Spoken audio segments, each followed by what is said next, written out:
नमस्कार, बहुत स्वागत है आपका सोशल मीडिया स्पेशल बुलेटिन देख रहे हैं आप, और मैं हूं आपके साथ पायल। खबरों की करेंगे शुरुआत, लेकिन उससे पहले नजर सुर्खियों पर। ये शीतकालीन सत्र ऊर्जा भरने का काम करेगा, पीएम मोदी का बयान। लोकसभा की कार्यवाही कल सुबह 11 बजे तक के लिए स्थगित। सोना 2011 बढ़कर 1,29,000 प्रति 10 ग्राम हुआ। सीएम डॉक्टर मोहन यादव ने अंतर्राष्ट्रीय गीता महोत्सव का शुभारंभ किया। इसके अलावा दिल्ली ब्लास्ट केस में एनआईए की बड़ी छापेमारी देखने को मिली है।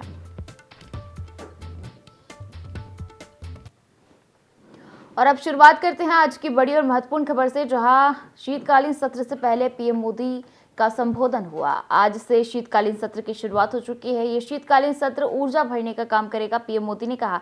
इसके अलावा कुछ बड़ी बातें जो पीएम ने कही, उन्होंने कहा कि शीतकालीन सत्र केवल परंपरा नहीं है, राष्ट्र को आगे बढ़ाने का काम जारी है। ड्रामा करने के लिए बहुत जगह है, सदन हंगामा करने के लिए जगह नहीं है। यहाँ ड्रामा नहीं, डिलीवरी होनी चाहिए। विपक्ष अपना दायित्व निभाए। मैं विपक्ष को टिप्स देने के लिए तैयार हूँ।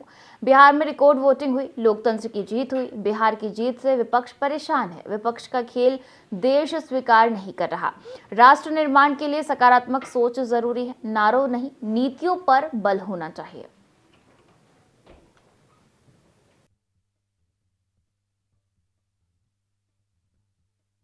संसद देश के लिए क्या सोच रही है, संसद देश के लिए क्या करना चाहती है, संसद देश के लिए क्या करने वाली है, इन मुद्दों पर केंद्रित होनी चाहिए। विपक्ष भी अपना दायित्व निभाएं, चर्चा में ऐसे मुद्दे उठाएं, मजबूत मुद्दे उठाएं। इस नई पीढ़ी के अनुभव सदन के माध्यम से राष्ट्र को भी लाभान्वित करेंगे, और इसलिए मेरा आग्रह रहेगा कि हम इन चीजों को गंभीरता से लें। ड्रामा करने के लिए जगह बहुत होती है, जिसको करना है करते रहें। यहां ड्रामा नहीं, डिलीवरी होनी चाहिए। नारे के लिए भी जितने नारे बुलवाने हैं, वो पूरा देश खाली पड़ा है। जहां पराजित होकर के आए वहां बोल चुके हो, जहां अभी पराजय के लिए जाने वाले हो वहां भी बोल दीजिए, लेकिन यहां तो नारे नहीं, नीति पर बल देना चाहिए, और वो आपकी नीयत होनी चाहिए। वहां लोगों के बीच जाकर के अपनी बात बता नहीं पा रहे हैं, और इसलिए सारा गुस्सा या सदन में आकर के निकालते हैं, और सदन को अपने उस राज्य की राजनीति के लिए इस्तेमाल करने की नई परंपरा को कुछ दलों ने जन्म दिया है। लेकिन मैं देश को विश्वास देता हूं कि राष्ट्र प्रगति की राह पर चल पड़ा है। राष्ट्र नई ऊंचाइयों को पार करने की दिशा में आगे बढ़ रहा है, और ये सदन भी उसमें एक नई ऊर्जा, नया सामर्थ्य भरने का काम करेगा। इसी विश्वास के साथ बहुत बहुत धन्यवाद। और खबरों में आगे बढ़ेंगे, जहां उज्जैन के दशहरा मैदान में अंतर्राष्ट्रीय गीता महोत्सव का शुभारंभ हुआ, जिसका शुभारंभ सीएम डॉक्टर मोहन यादव ने किया। कार्यक्रम में स्कूली बच्चों ने श्रीमद् भागवत गीता के 15वें अध्याय का सस्वर वाचन किया। मंच पर साधु संतों के साथ विधायक अनिल जैन कालूहेड़ा और महापौर मुकेश टटवाल मौजूद रहे। महोत्सव 1 से 3 दिसंबर तक चलेगा, जिसमें पहले दिन नृत्य नाटिका, दूसरे दिन काव्य पाठ व नाट्य और तीसरे दिन चित्र प्रदर्शनी समेत विविध सांस्कृतिक कार्यक्रम होंगे। राज्य भर में 3 लाख से अधिक भक्त सामूहिक रूप से गीता के 15वें अध्याय का पाठ करेंगे।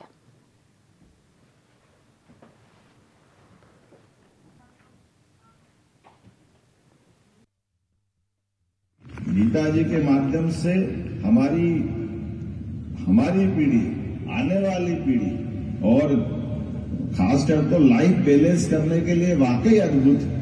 जितना प्रैक्टिकल ज्ञान गीता जी देती है, कितना सुंदर वर्णन है। और ये 15वां अध्याय जिसका पारायण होगा, इसको तो पुरुषोत्तम योग कहा गया है। क्षर और अक्षर दोनों से भी ऊपर कोई है तो वो है पुरुषोत्तम। हमने तय किया कि हर नगर निगम, नगर पालिका, नगर परिषद, नगरीय निकायों में गीता भवन बनना चाहिए। तो आज गीता भवन की सौगात मध्य प्रदेश को मिलेगी। हमारे इंदौर राजवाड़े के पास ये गीता भवन की सौगात के माध्यम से हमारी सभी प्रकार की गतिविधियों का संचालन करने के लिए गीता भवन से अच्छा कौन सा भवन हो सकता है, जहां पर हम अपने ऐसे सभी प्रकार के विचारों का प्रभाव भी देखेंगे। बच्चों के साथ साथ और भी बहुत सारी गतिविधियां चलेगी, लाइब्रेरी होगी, कंप्यूटर साइंस की शिक्षा की व्यवस्था होगी। कई कई कारण से इन सारी बातों को करने के लिए आज मैं आपसे थोड़ा जल्दी बोलते हुए विनम्रता के साथ आ जाने की अनुमति भी चाह रहा हूं। और मध्य प्रदेश विधानसभा के शीतकालीन सत्र के पहले दिन छिंदवाड़ा में कफ सिरप पीने से बच्चों की मौत का मामला उठा। इंदौर एमवाय अस्पताल में बच्चों को चूहों के कुतरने पर भी कांग्रेस ने सवाल उठाए। एक कांग्रेस विधायक पूतना के ड्रेसअप में विधानसभा पहुंचे। कांग्रेस विधायक बच्चों के पुतले लेकर प्रदर्शन करने लगे। वहीं एसआईआर में गड़बड़ी और काम के दबाव में बीएलओ की मौत का मुद्दा भी कांग्रेस ने उठाया। संसदीय कार्य मंत्री कैलाश विजयवर्गीय ने कहा कि कफ सिरप और इंदौर चूहा कांड को कार्रवाई से विलोपित करें। नेता प्रतिपक्ष उमंग सिंघार ने कहा, मैं सिर्फ बच्चों की मृत्यु पर शोक व्यक्त कर रहा हूं, ये इंसानियत पर प्रश्न चिन्ह है। नेता प्रतिपक्ष ने 8 बीएलओ की मौत का जिक्र किया तो सारंग ने फिर आपत्ति की, कहा कि नेता प्रतिपक्ष गरिमा का ध्यान रखे। आपको बता दें कि भोपाल की हुजूर विधानसभा के भाजपा विधायक रामेश्वर शर्मा ने भावांतर को लेकर अपनी ही सरकार पर सवाल उठाए। उन्होंने कहा कि हम भावांतर के सही रेट नहीं बता पा रहे हैं, यह गलती हमारी है। हमारे अधिकारियों के साथ साथ हम भी किसानों को सही जानकारी नहीं दे पा रहे हैं। स्पीकर नरेंद्र सिंह तोमर ने कहा कि शोक प्रस्ताव का समय ऐसा होता है जिसमें श्रद्धा सुमन अर्पित करने तक सीमित रहना चाहिए, आगे इसका ध्यान रखें। सिंघार ने कहा कि मैंने कोई आरोप प्रत्यारोप नहीं लगाए हैं। विधानसभा सत्र 5 दिसंबर तक चलेगा। इस दौरान 4 दिन ही विधानसभा की बैठकें होंगी। 3 दिसंबर को भोपाल गैस त्रासदी की बरसी पर स्थानीय अवकाश के कारण विधानसभा की भी छुट्टी रहेगी।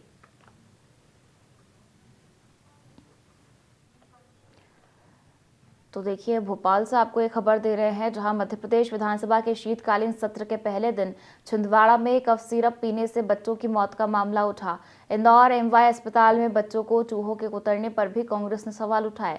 एक कांग्रेस विधायक पूतना के ड्रेसअप में विधानसभा पहुंचे। कांग्रेस विधायक बच्चों के पुतले लेकर प्रदर्शन करने लगे। वहीं एसआईआर में गड़बड़ी और काम के दबाव में बीएलओ की मौत का मुद्दा भी कांग्रेस ने उठाया। संसदीय कार्य मंत्री कैलाश विजयवर्गीय ने कहा कि कफ सिरप और इंदौर चूहा कांड को कार्रवाई से विलोपित करें। नेता प्रतिपक्ष उमंग सिंघार ने कहा कि मैं सिर्फ बच्चों की मौत पर शोक व्यक्त कर रहा हूं, ये इंसानियत पर प्रश्न चिन्ह है। नेता प्रतिपक्ष ने 8 बीएलओ की मौत का जिक्र किया तो सारंग ने फिर आपत्ति की। उन्होंने कहा कि नेता प्रतिपक्ष गरिमा का ध्यान रखे।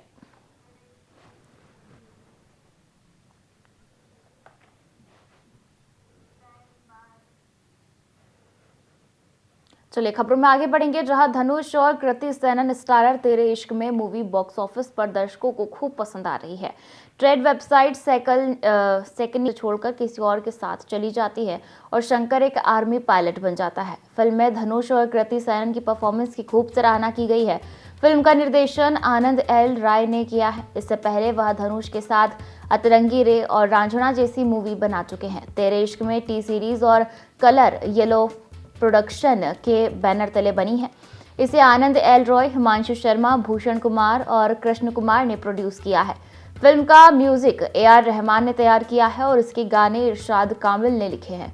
तेरे इश्क में को बॉक्स ऑफिस पर गुस्ताख इश्क और जूटोपिया 2 से चुनौती मिल रही है। हालांकि ये दोनों ही फिल्में तेरे इश्क में के आगे कुछ खास प्रदर्शन नहीं कर पा रही है।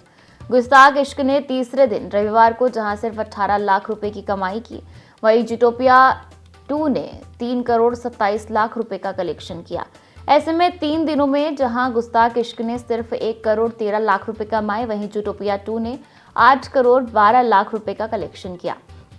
जबकि तेरे इश्क में ने 3 दिनों में 51 करोड़ 75 लाख रुपए कमा लिए हैं। बॉक्स ऑफिस पर तेरे इश्क में का धमाल देखा जा रहा है। कृति सेनन और धनुष इसमें मुख्य भूमिका में है और दर्शकों को ये फिल्म काफी पसंद आ रही है। 3 दिनों में फिल्म ने 50 करोड़ का आंकड़ा पार कर लिया है। आनंद एल रॉय ने फिल्म का निर्देशन किया है।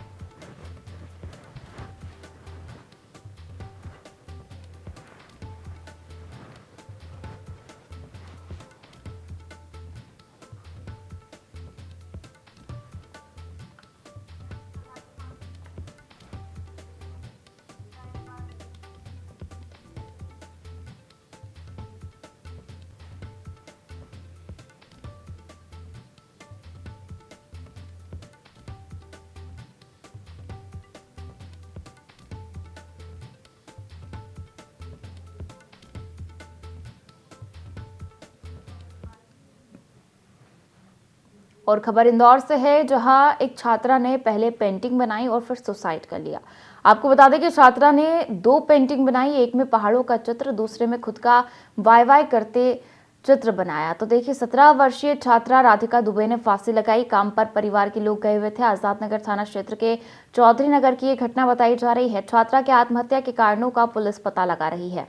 तो देखिए इंदौर से एक खबर है, जहां एक छात्रा ने पहले पेंटिंग बनाई और उसके बाद सुसाइड कर लिया। आपको बता दें छात्रा ने 2 पेंटिंग बनाई है, जिसमें एक में पहाड़ों का चित्र बनाया है और दूसरे में खुद का बाय बाय करते चित्र बनाया है। 17 वर्षीय छात्रा राधिका दुबे ने फांसी लगाई है। आपको बता दें कि काम पर परिवार के लोग गए हुए थे और आजाद नगर थाना क्षेत्र के चौधरी नगर की ये घटना बताई जा रही है। छात्रा के आत्महत्या के कारणों का पुलिस पता लगा रही है।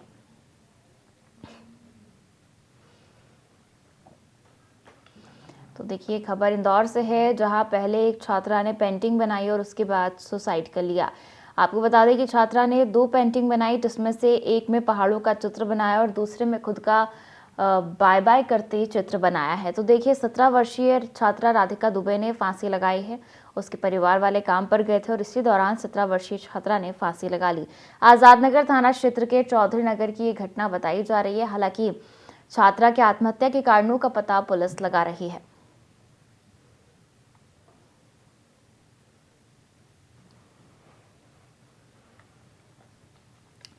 तो देखिए खबर इंदौर से आपको दे रहे हैं, जहां एक छात्रा ने पहले पेंटिंग बनाई और फिर सुसाइड कर लिया। छात्रा ने 2 पेंटिंग बनाई, जिसमें एक में पहाड़ों का चित्र बनाया और दूसरे में खुद का बाय बाय करते चित्र बनाया। पुलिस आत्महत्या के कारणों का पता लगा रही है।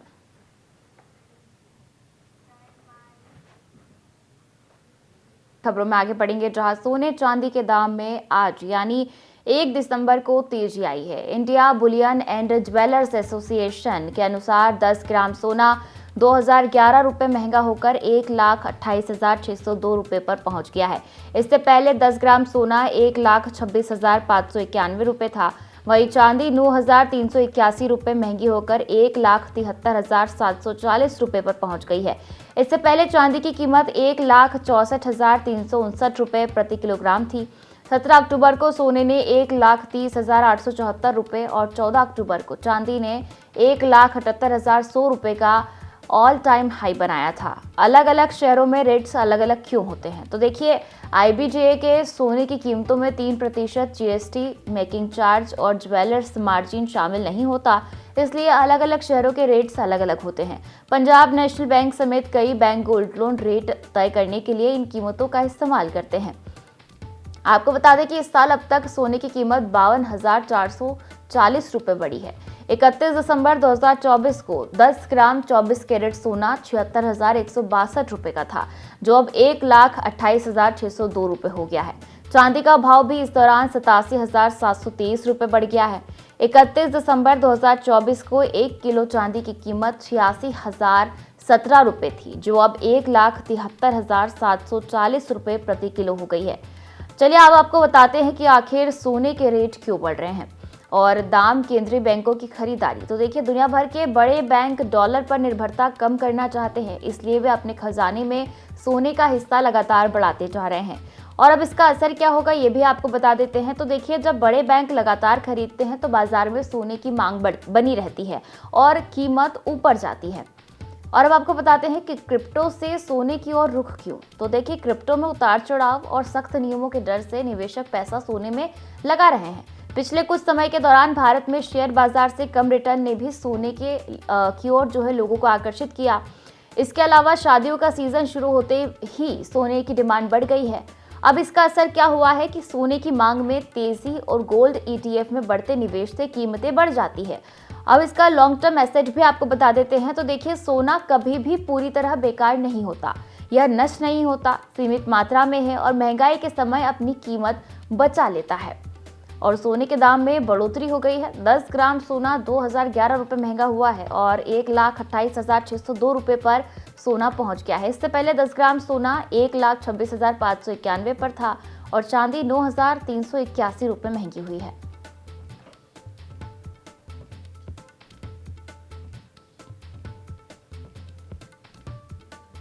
तो देखिए सोने के दाम में बढ़ोतरी हुई है। लगातार सोने का दाम बढ़ता जा रहा है। 10 ग्राम सोना 2011 रुपए महंगा हुआ है।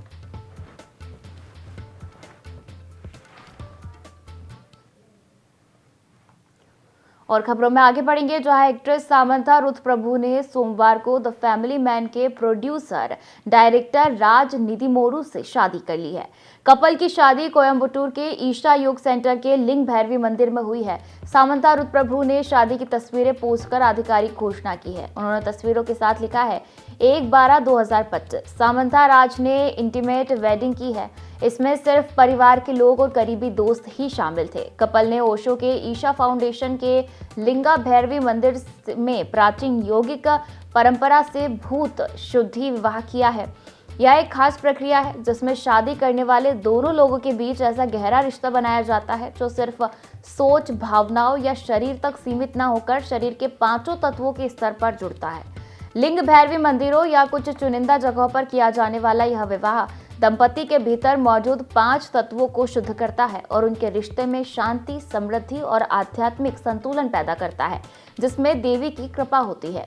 रविवार शाम को सामंथा और राज निधिमोरू की सगाई की खबरें सामने आई थी, जिसके बाद राज की पूर्व पत्नी शामली डे ने एक क्रिप्टिक पोस्ट शेयर की।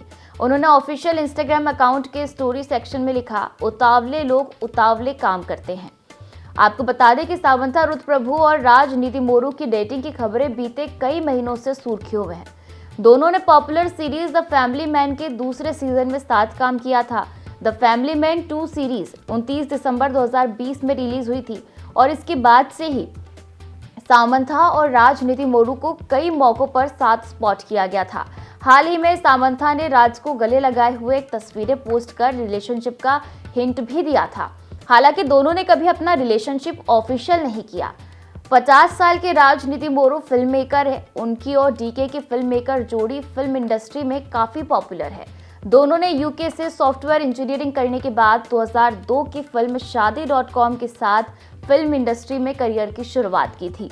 इसके बाद दोनों ने साल 2003 से स्वतंत्र फिल्म मेकर के तौर पर फिल्म 99 लिखी, प्रोड्यूसर की और डायरेक्टर की। इसके बाद दोनों ने शोर इन द सिटी में भी साथ काम किया।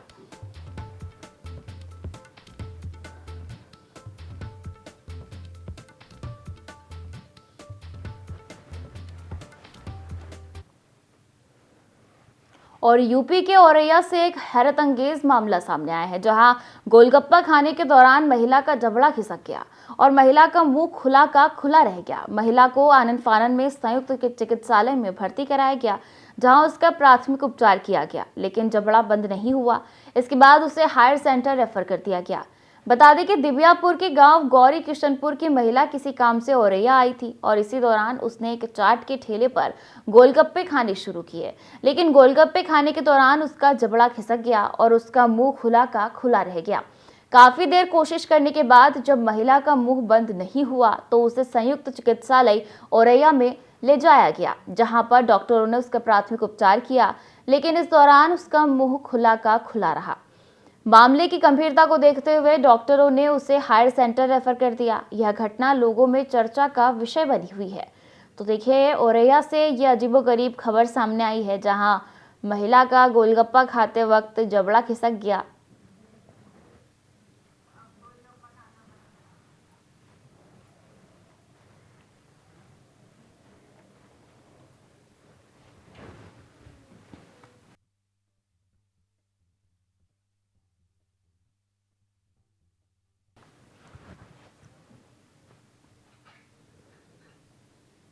और दिल्ली लाल किले के पास 10 नवंबर को हुए कार ब्लास्ट मामले की जांच तेज हो गई है। राष्ट्रीय जांच एजेंसी यानी एनआईए ने सोमवार को जम्मू कश्मीर और उत्तर प्रदेश में 8 स्थानों पर छापेमारी की। यह कार्रवाई ब्लास्ट की साजिश और इससे जुड़े व्हाइट कॉलर टेरर नेटवर्क की कड़ियों को तलाशने के लिए की गई। सूत्रों के अनुसार एनआईए की टीमों ने कश्मीर के शोपियां, पुलवामा और कुलगाम जैसे जिलों के अलग अलग इलाकों में छापे मारे। जिन घरों पर कार्रवाई की गई उनमें मौलवी इरफान अहमद, डॉक्टर आदिल, डॉक्टर मुजम्मिल, आमिर राशिद और जसीर बिलाल के ठिकाने शामिल है। वहीं यूपी में लखनऊ के लालबाग स्थित डॉक्टर शाहीन सईद के घर पर भी एजेंसी ने तलाशी ली।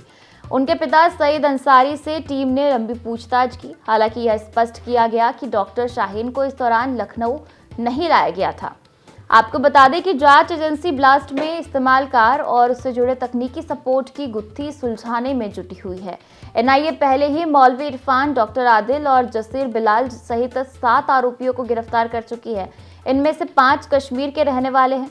ब्लास्ट में कार चला रहा डॉक्टर उमर भी पुलवामा का निवासी था और फरीदाबाद की अल फलाह यूनिवर्सिटी में असिस्टेंट प्रोफेसर था। वह विस्फोट में मारा गया। जसीर बिलाल को 17 नवंबर को श्रीनगर से गिरफ्तार किया गया था। उस पर आरोप है कि वह डॉक्टर उमर को तकनीकी सहायता देता था, ड्रोन मॉडिफाई करता था और रॉकेट बनाने की कोशिश भी कर रहा था। जसीर पहले जैश ए मोहम्मद से जुड़ने के लिए तैयार किया जा रहा था, लेकिन बाद में उमर ने उसे आत्मघाती हमलावर बनने के लिए उकसाया। अप्रैल 2025 में आर्थिक तंगी और धार्मिक कारणों से जसीर ने आत्मघाती हमले से इनकार कर दिया, लेकिन तकनीकी सहायता देना जारी रखा।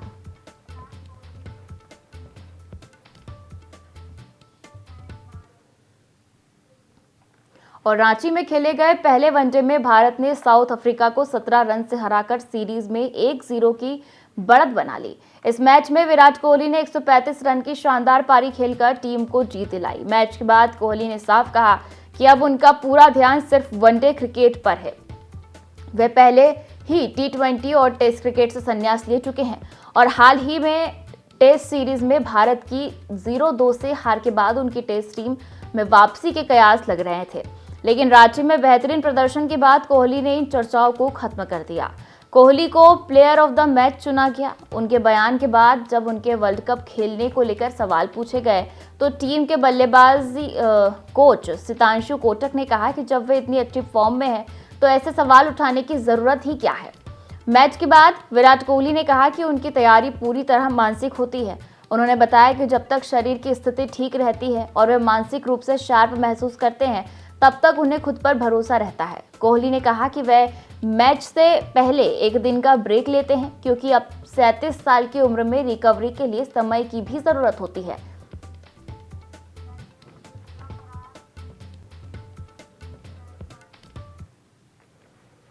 और खबरों में आगे बढ़ेंगे, जहां छतरपुर में एक दहेज लोभी दूल्हे के परिवार की वजह से बारात जयमाला होने के बाद फरार हो गई।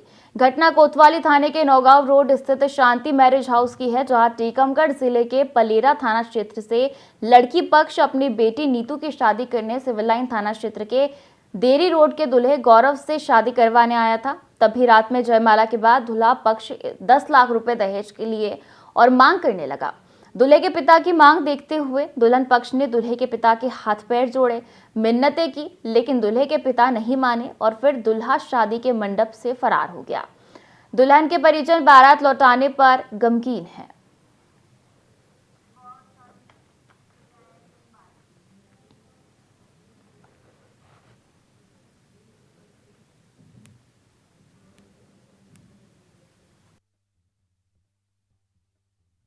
हुई थी कि शांति मैरिज गार्डन में कुशवाहा परिवार ने उसकी शादी हो रही थी और वर पक्ष और वधु पक्ष के बीच में विवाद होने से वर पक्ष वाले लोग शादी छोड़ के चले गए हैं। सूचना पर यहाँ पहुंचकर लोगों को समझाइश दी गई है और जो वधु पक्ष है इसकी रिपोर्ट पर विधि अनुसार कार्रवाई की जाती है। और उत्तर भारत में मौसम तेजी से करवट बदल रहा है। पहाड़ी राज्यों में वेस्टर्न डिस्टर्बेंस सक्रिय होने के कारण जहां इन दिनों उत्तरी हवाएं कमजोर है, वहीं 2 से 3 दिसंबर के बाद उनके दोबारा तेज होने की संभावना है। मौसम विभाग का अनुमान है कि इसके बाद राजस्थान, हरियाणा, पंजाब, दिल्ली, मध्य प्रदेश और उत्तर प्रदेश में सर्दी और प्रचंड रूप ले सकती है और कई शहरों में शीतलहर चलेगी। राजस्थान में रविवार से ही तापमान में गिरावट दर्ज की जा रही है। कई शहरों में रात का पारा 1 से 3 डिग्री तक गिरा। सीकर, अलवर, चूरू और श्रीगंगानगर में न्यूनतम तापमान 10 डिग्री सेल्सियस से नीचे गया। झुंझुनू व सीकर में 3 और 4 दिसंबर के लिए शीतलहर का येलो अलर्ट जारी किया गया है।